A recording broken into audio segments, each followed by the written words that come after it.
plan with her.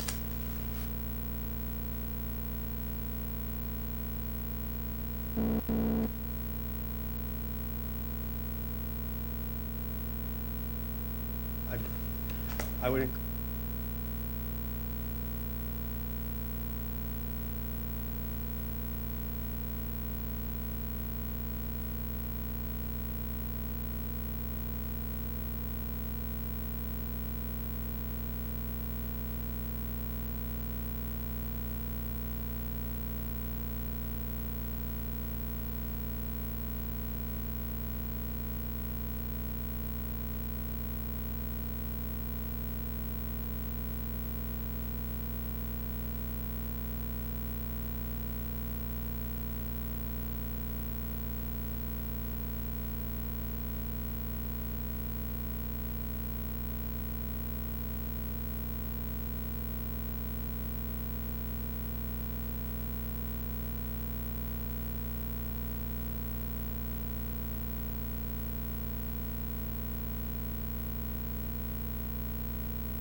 I'd like to make a motion to open the February 20th, 2020 Town Board as Police Commission meeting. Second.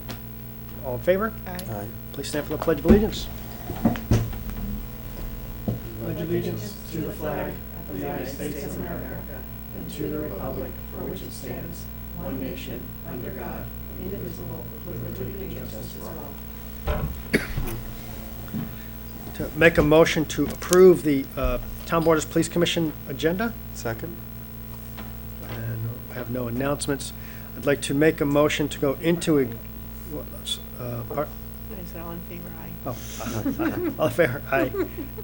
I'd like to make a motion to go into executive session to conduct interviews and discuss personnel matters. And I'd like to invite Tony Hokinson to join us. Second. All in favor? Aye. Right back. Let's do it.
I make a motion to come out of executive session, Second? and do you want to vote to appoint Tony or wait? I'm happy to, if we want to do that, maybe just not set the term. Yeah. So I guess let's vote to end executive session, right? So all those in favor? All right. And then do you want to nominate her? Yeah, I'd like to nominate Tony Hokinson to serve on the Town Board as Police Commission. Second? No, wait, sorry, The- not that, I misspoke.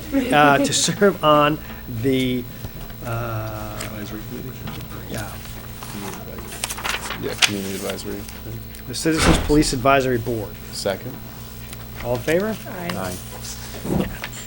Shoo. And with that, I'd like to open the floor for public input. If anyone has any comments. If not, let's, do you want to do the monthly report, or should we make some recommendations? Motion to recommend the following hires, transfers, promotions to the town board? If you want, we'll do the report really quick. Yeah, okay. Seeing that they have to stay for the town board meeting anyway, and I know we're waiting for one officer to get here. Okay. I was working a shift, actually, that we're gonna be looking to put on for one of the full-time slots. So, and then we will need a short moment of executive session just to do some updates on some personnel issues. Okay. So, over to you for the monthly report. Okay, so so there's no letters of commendation for this month, and we have 2 defensive actions for the month of January. The first defensive action has 2 reports filed. It has to do with 2 individuals for the 2 reports, but it's the one incident, which was a fight. First subject, 21-year-old male, 5'11", 190 pounds, medium build, white, non-Hispanic, disorderly conduct. The other individual, 22 years of age, male, 5'11", 170 pounds, medium build, white, non-Hispanic. Again, disorderly conduct. Both were apparently under the influence of alcohol at the time. Both individuals were engaged in a physical altercation in front of one of the establishments on Main Street. The officers that handled the call, each of them announced their presence, told them to stop fighting, which they continued to still fight. Each officer grabbed their individual defendant at the time and put them in a bear hug and took them to the ground where they were placed into custody. Neither was injured during that arrest. No further action. The second defensive action has to do with one individual, and 2 reports were filed. 38 years of age, male, 5'10", 230 pounds, large build, white, non-Hispanic. Charges were disorderly conduct, harassment, and resisting arrest. Also suspected to be alcohol, under the influence of alcohol. The individual was also involved in an altercation, was told to leave the establishment that he was at, continued to be in a violent manner,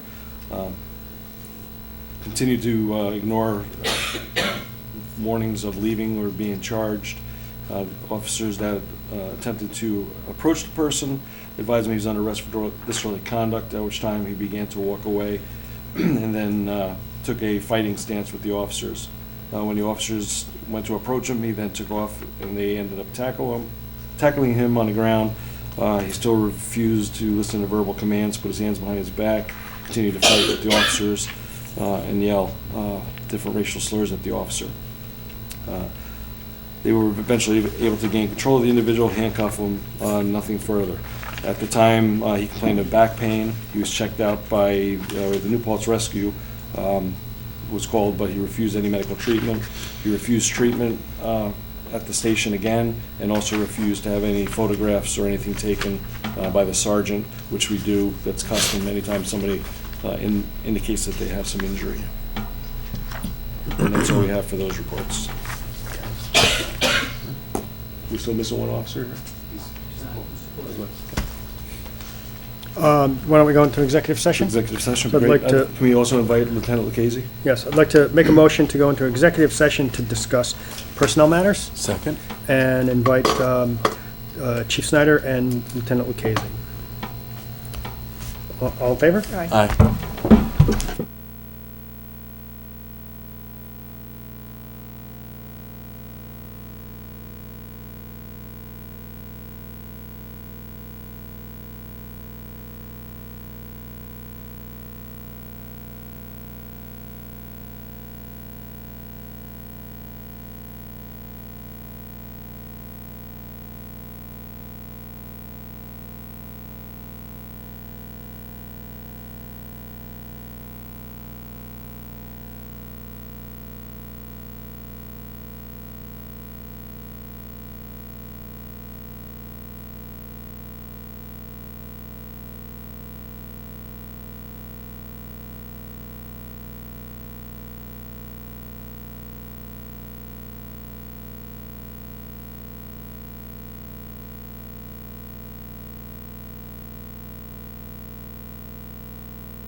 taken. Second.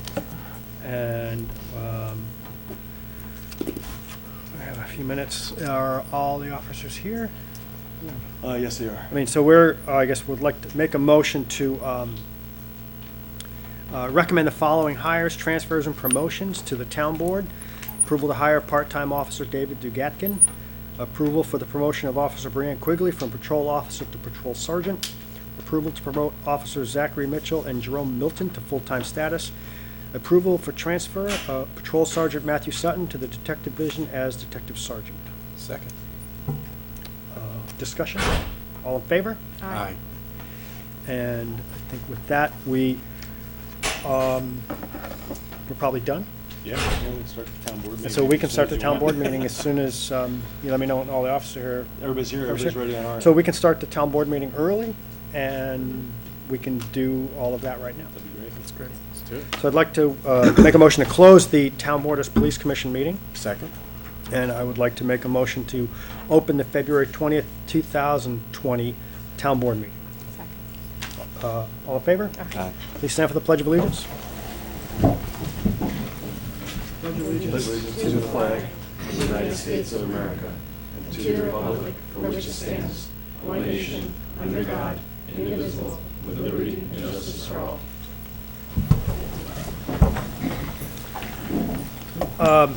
So I'd like to make a motion to approve the agenda with some, and I'd like to make some changes as well. Second. And I would like to move up the recommendations to the town board from the police commission before public comment, public input, so we can get them out of here and they don't have to sit here and listen to us get yelled at. So, and if You want me to start? everyone's in favor of, yeah, sorry, if everyone's in favor of that?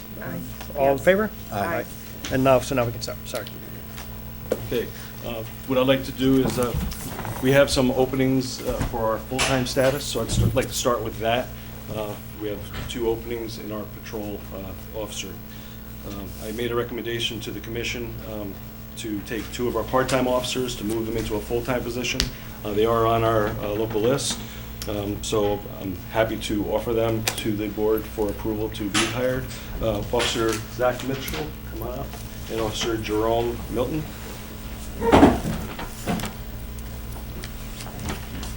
So Zach Mitchell, you may recognize both of these gentlemen. Zach's been with us about 2 years and has been part-time status with us. He's done a fantastic job.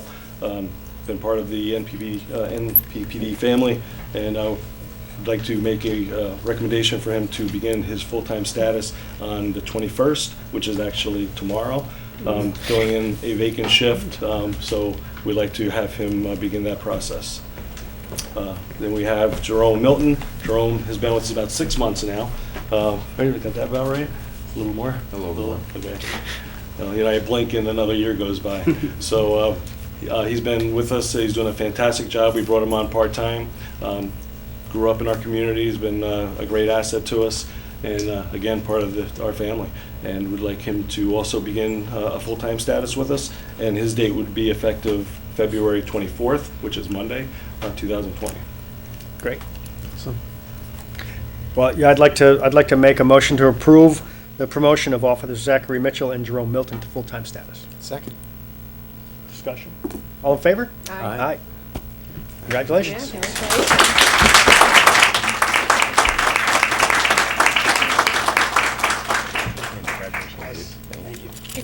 You guys know what you're getting into, I guess. Yeah, exactly. Hi.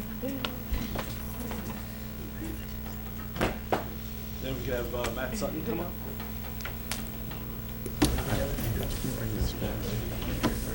Yes. Yes. So Sergeant Matt Sutton, he's been our night supervisor for 5 years. Was promoted in 2014. Before that, he was in our detective division for about 2 years. He started with our agency in 2008. Been a phenomenal asset to our agency when he was a detective and obviously as our night supervisor. We'll miss him on the nights, but I'm sure there'll be, his shoes will be filled with another one coming in. He's taking care of that training now, but we'd like to make a offer to the town to move him to the detective division as our detective sergeant to oversee that division. So I'd like to make a motion to transfer Patrol Sergeant Matthew Sutton to Detective Division as Detective Sergeant. Second. Discussion? All in favor? Aye.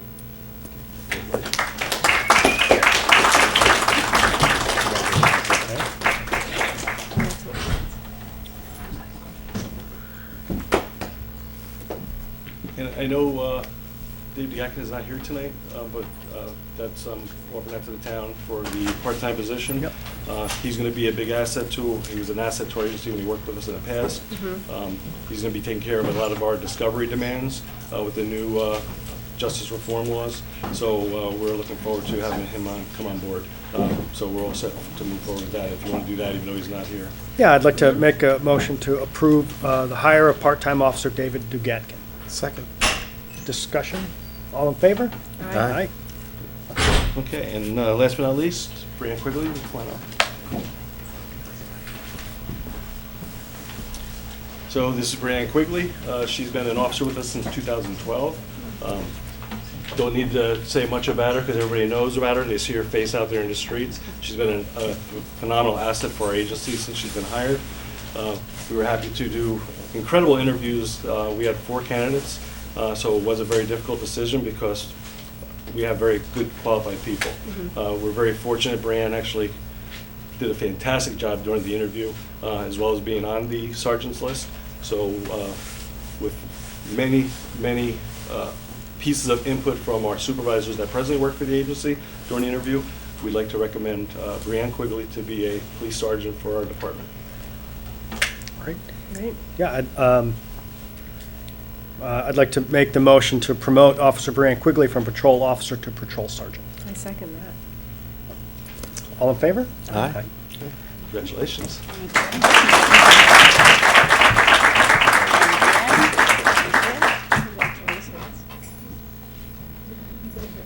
So I do have one thing, seeing that usually we do swearing in at these, don't go away yet. Usually we do swearing in at the town board meetings also. We're unable to do that, seeing that our clerk is not here tonight. So they all will be going in to get sworn in either tomorrow or Monday. But in the meantime, I wanted to present her with her sergeant's shield. And you'll get your ID and everything after you begin that on Monday, but congratulations. Thank you very much. So you get everything else soon.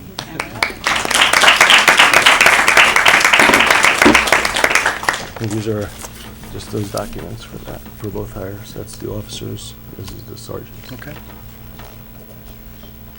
And then I'll touch base with Gene and Arlen this week for the forms that we fill.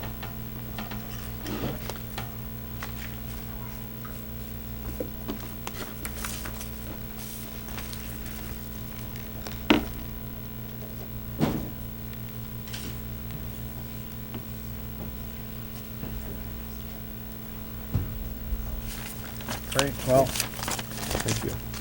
thank you. Thank you very much. That's all you had for me, right? Yeah, I think that's it, and,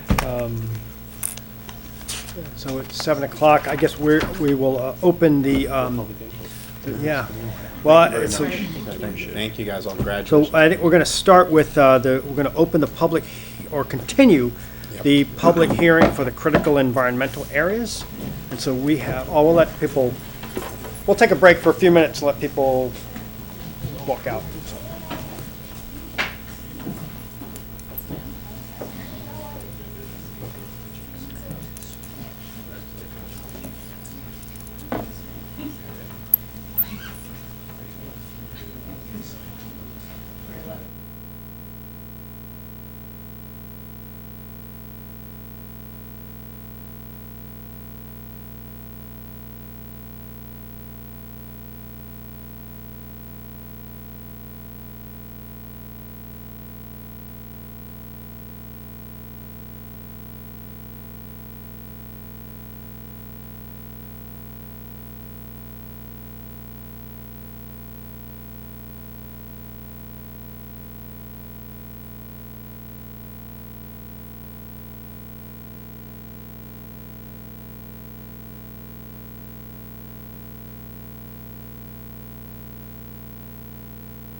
So we're going to open or continue the public hearing for the critical environmental areas.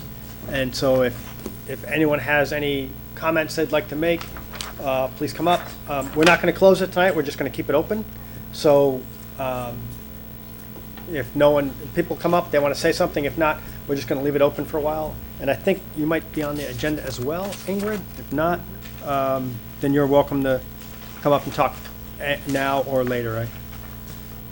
So, yeah, I think maybe, Ingrid, you might want to you could come up now and talk as part of the public comment.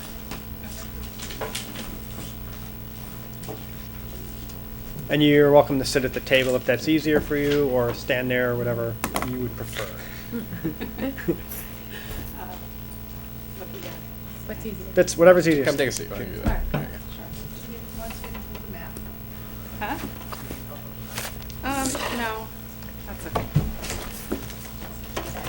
Hi. How are you? Good. Is the mic okay? Good. All right. Well, good evening, members of the town board.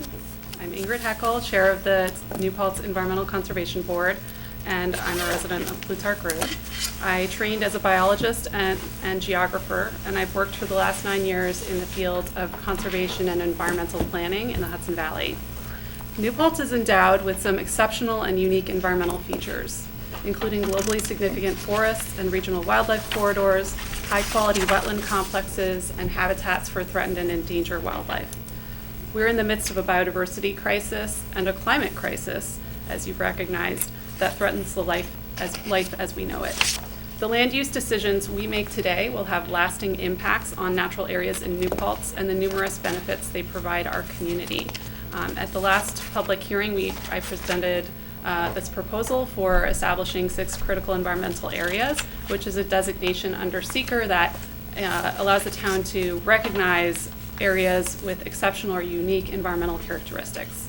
And we heard some very supportive comments on that proposal at the last meeting, as well as some concerns since then about how this designation might affect private property rights. We encourage everyone to go and read the CEA proposal, which is not very long, or the FAQ document, which are both on the town website on the environmental conservation page. You'll see that the CEA designation does not affect construction of a single-family home, additions, minor accessory structures like garages or swimming pools, among other things. In short, it doesn't affect the vast majority of property owners and the typical activities they might undertake on their land. For those who might want to subdivide or do some other type of project already subject to environmental review, the planning board would need to consider on a larger scope how the project might impact a CEA. And the bottom line is CEAs do not protect land or prevent development.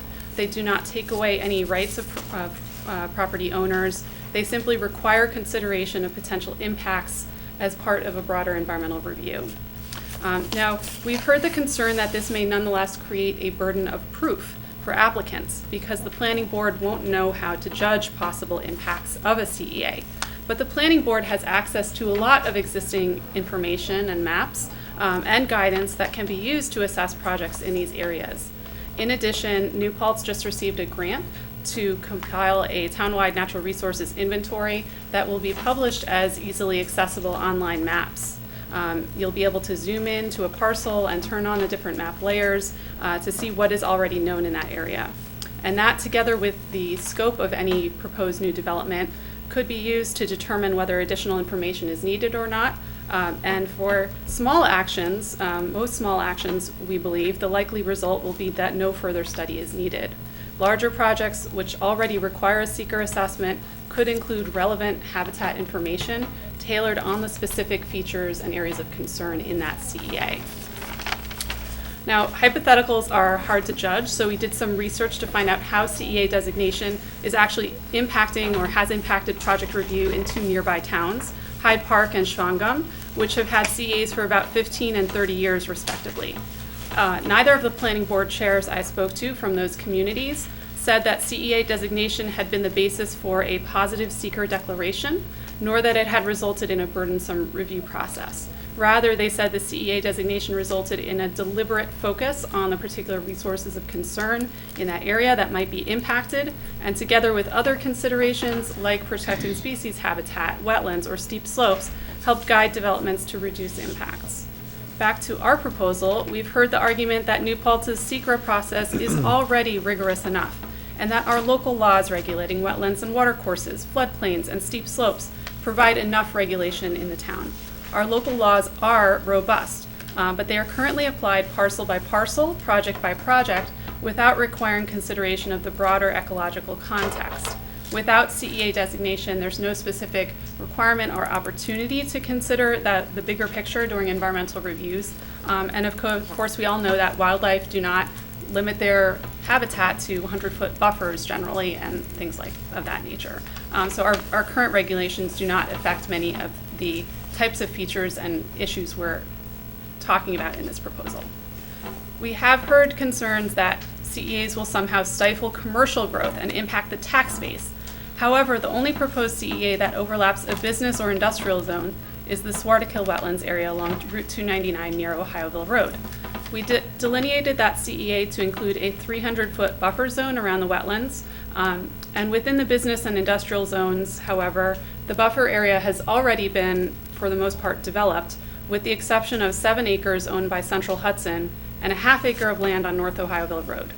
Note that the remaining CEAs are in residential zones, 70% occurring in the A3 zone, and based on this, and recalling that CEA designation doesn't prevent or restrict development, we contend CEA designation will have no measurable impact on potential commercial or industrial development in the town, and by that measure on the resulting tax base.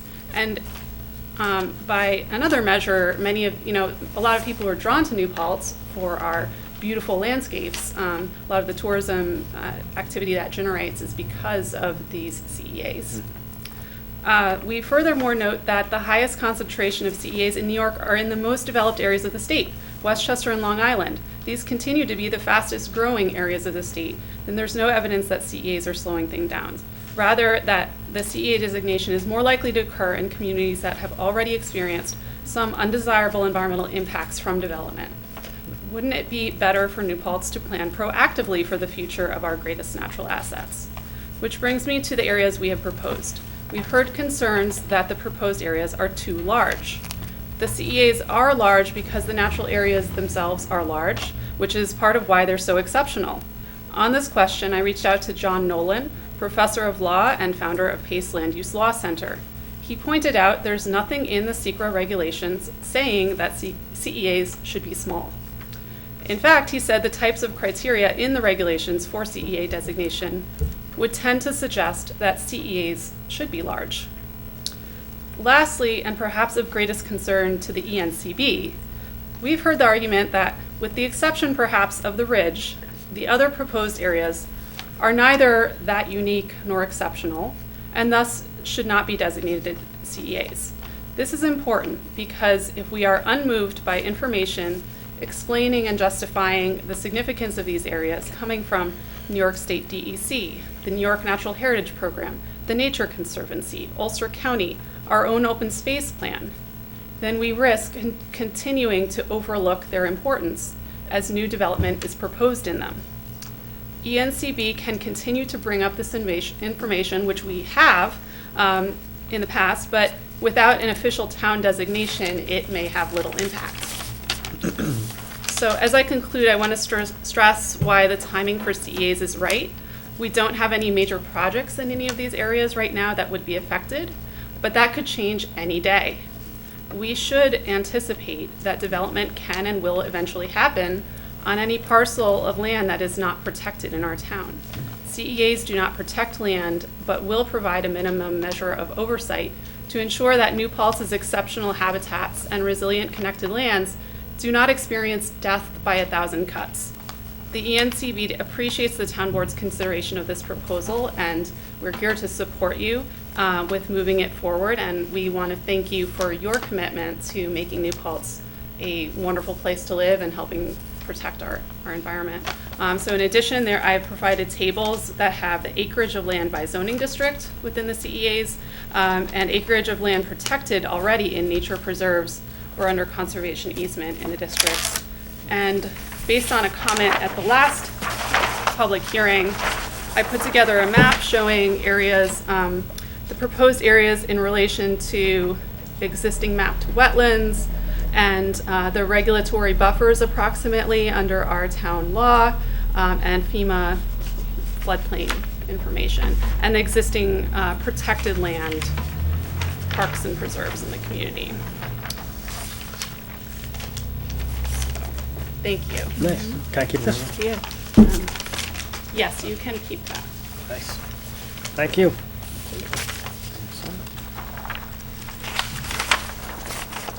And I'll leave these for other members. Yeah, They're not here, so we'll just give it to them and put them in there. thank you.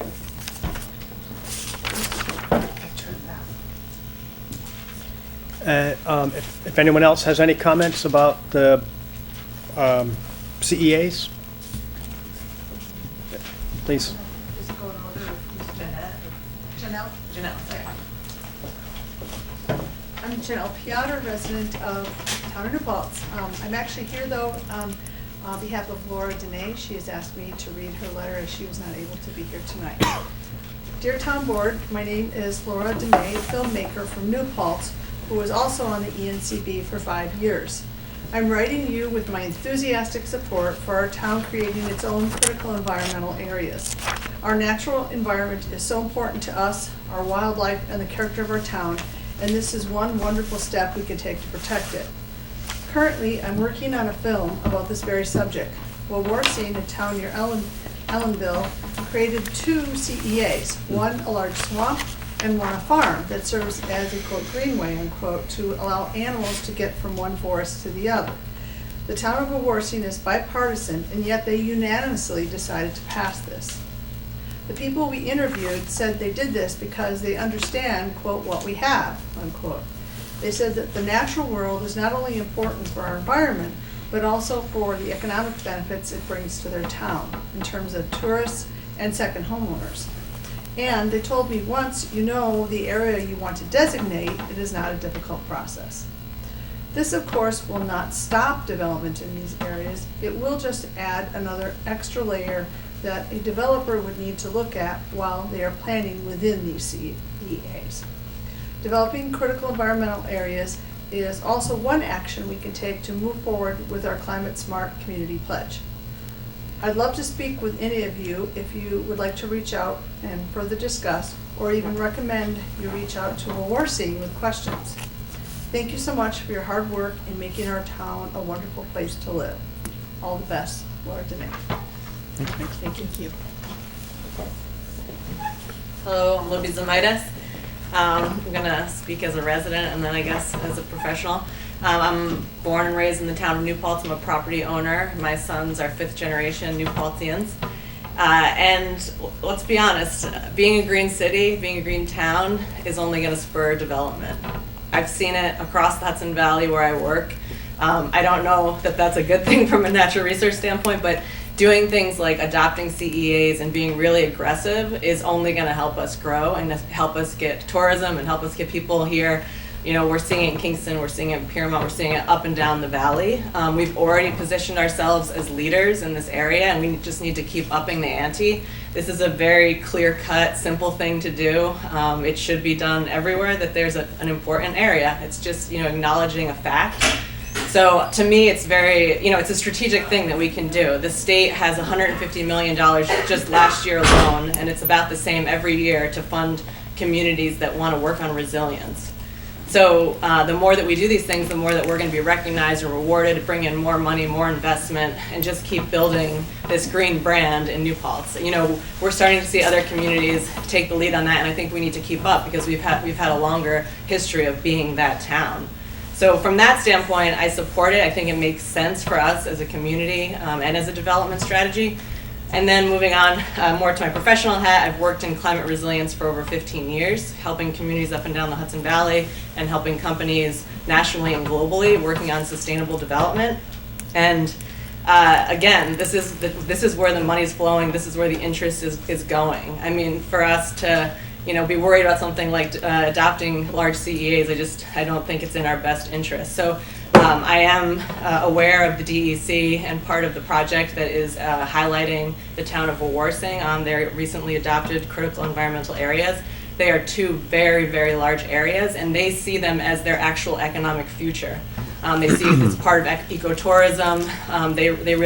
They're actually coming at it, in part from that standpoint. So I think it's great we're seeing places like Wawarsing are recognized as leaders for this type of thing. So, let's join along. We're actually pursuing, I believe the town and the village are pursuing climate smart community certification. This is a specific action in it that gets you points. That program has over $10 million of funding every year. Sometimes it's under applied for. So let's just have this be one of many steps that we're pursuing climate resilience, ecological resilience. We're getting state funding, and we're really building like the New Paltz green town where everyone wants to be, everyone wants to live. So, thank you. Thank you. I can't see the list, but is anyone else on there? Mary- Oh, no. I'm sorry. I thought You for just had public sign comment? in. Oh, no, Taking that's notes. fine. Very good.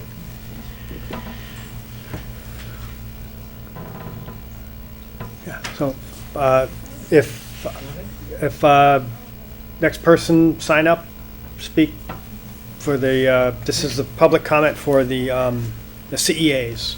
Yes, I was made aware that I can make a public comment tonight, and my name's Eric Perlman. I'm a resident of the town of New Paltz. And I wanted to voice my support for CEAs. It makes sense to me that the town and village would designate these valuable areas in advance of people considering development, because our innate natural resources in our community are special and unique. I know people have voiced a concern that these areas are too big, but they represent a resource that is valued for not only the flora and fauna that is disappearing in our climate crisis, but for our enjoyment and our benefit. So I just wanted to make my voice heard that this seems like a very practical and important move for our community. And that's all I wanted to say. Thank you. Anyone else? And if is anyone else, please come up. If not, we're going to keep this open so people can come every 2 weeks. And we'll see you in 2 weeks. If no one else has any comments, we'll move on to we'll make a motion to leave this open, and we'll open the floor for public comment about any other issues, if anyone would like to make any comments about other issues, water meters. If not, No issues in the. if I can't believe it. I'm giddy after 2 weeks ago. So with that, I'll quickly close public comment, and I'd like to make a motion to approve items 3A through 3D on the consent agenda. 3A through E Yep. on the consent agenda. Second? All in favor? Aye. Aye. And then, so Dan, I don't know if you want to talk about this next one. This is authorization, a motion for the supervisor to sign a joint letter with the village regarding refugee resettlement. So, I know our village colleagues jumped the gun. They jumped the gun, but Yeah. the town board hasn't signed it yet. But, So I apologize, I was not able to make it last meeting for that and for other things.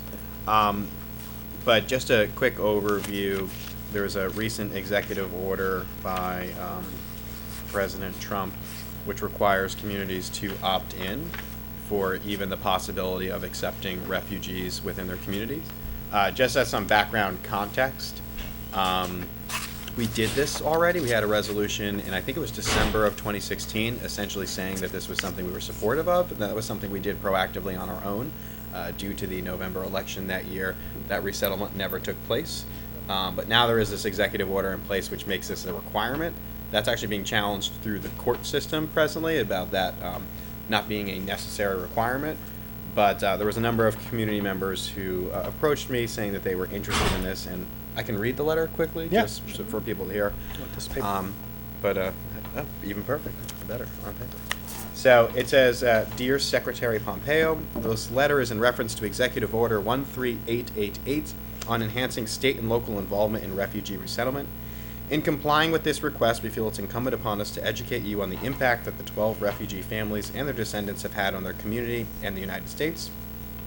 The town of New Paltz was founded in 1678 by French Huguenots. The word refugee entered the English language to describe the very people who established the town that we have inherited. Their early commitment to education over 300 years ago is why we are home to the State University of New York at New Paltz. And in just the last century, a few notable descendants of the original Huguenot refugees include General George Patton, W.E.B. Du Bois, Josiah Du Bois, an attorney for the Treasury Department who drew upon his own heritage as a descendant of the Huguenots when he lobbied the most famous of our New Paltz Huguenot descendants, President Franklin Roosevelt, to allow Jewish refugees into the United States during World War II. This action is estimated to have saved the lives of nearly 200,000 people. The seal of the State Department, along with most federal seals, features the motto of the United States, E pluribus unum, out of many one. Not only do we believe in the sentiment that this phrase has come to represent, but it's also noteworthy that the motto itself originates from a Huguenot. If the restrictions the current administration are imposing today had been in effect when our town was founded, our community and our nation would be at a significant loss. Per the executive order, and in keeping with the centuries-old traditions of our community and the municipal leaders of both the town and village of New Paltz, do hereby consent to the initial resettlement of refugees. So I'd like to move us to formally allow the supervisor to sign that and send that. Second? Any other conversation on that? Cool. So all those in favor? All right. Awesome. Thank you guys. Will that letter be like available for us to read at some point? Yeah, it should be on Should the be on the town town's website website. right now as a Okay. document. And- Yeah. And labeled as what? Which documents specifically? So if you go to the town website, we post like where the agenda is, various documents for our meetings, and it should be available there. And if you'd really like a copy, I think we can hand you one before you head out today. I So. could even take a picture. Okay. Awesome. Yep. No Thank problem. Yeah, we probably have, you might have one in your packet. Yep. I probably have one too. All right. So I guess the next is review of highway vehicle replacement plan, and then we have a discussion, if we want to.